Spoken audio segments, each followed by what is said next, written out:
जय शिवराव भावना. आजच्या व्लॉगमध्ये तुमचं स्वागत आहे. तर आता वाजले सकाळचे 9:30 वाजले तरी अजून माझी आंघोळ नाही व्हायला.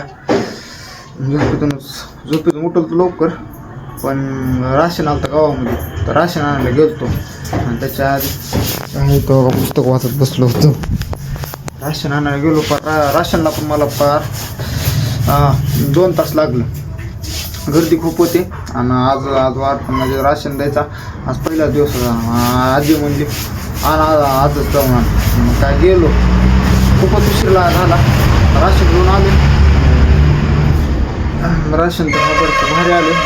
तांदूळ आणि गहू असते, तांदूळ पण भारी आले त्या बरेचसे आणि गहू पण भारी आले.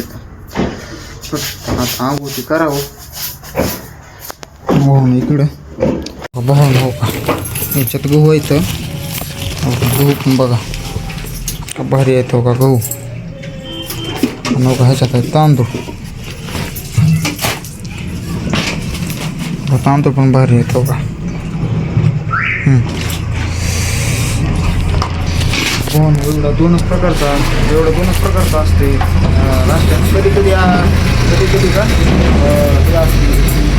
ज्वारी आणि असं सणावार दिवाळीच्या टायमाला असं तेल ते असते. आता डेली तर डेली म्हणजे महिन्याला असते. तर एवढंच असते. सगळ्याच्या आंघोळ्या झाल्या तो का इकडे आहे हो का कपडे धुवायला. माझी ती पॅन्ट त्या मोवा झाडण्यात लय खराब झाली तेव्हा. आज जेवायला